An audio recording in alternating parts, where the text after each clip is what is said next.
कबीरधाम जिले में लगातार हो रही बारिश के बीच कबीरधाम जिले के पुराने और जर्जर बांध अब चिंता का कारण बनने लगे हैं। खेतीहर जिला होने के कारण सिंचाई व्यवस्था के लिए दशकों पहले कई बांध और जलाशयों का निर्माण कराया गया था, लेकिन समय के साथ इन बांधों की उम्र बढ़ती गई और अब कई बांधों की हालत मरम्मत और मजबूत निगरानी की मांग कर रही है। हालांकि बांधों की समय समय पर मरम्मत किए जाने के दावे किए जाते हैं, लेकिन बारिश के दौरान सामने आ रही तस्वीरें इन दावों पर सवाल खड़े कर रही है। आरोप है कि बांधों की मरम्मत और रखरखाव में जिम्मेदार अधिकारियों की गंभीरता कम और कमीशन खोरी की दिलचस्पी ज्यादा रहती है।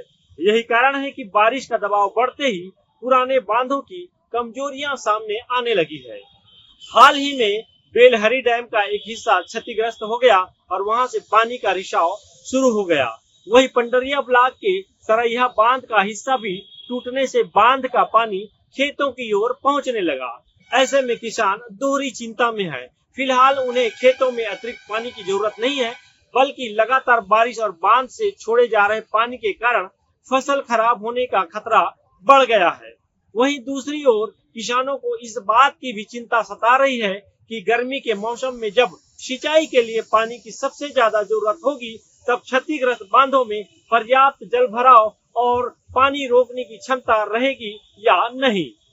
अगर आने वाले दिनों में बारिश का दौर इसी तरह से जारी रहा तो कमजोर और पुराने बांधों पर दबाव और बढ़ सकता है। ऐसे में प्रशासन के सामने सिर्फ बांधों की मरम्मत ही नहीं, बल्कि उनकी मजबूती की भी तकनीकी जांच और समय रहते सुरक्षा इंतजाम करने की बड़ी चुनौती है।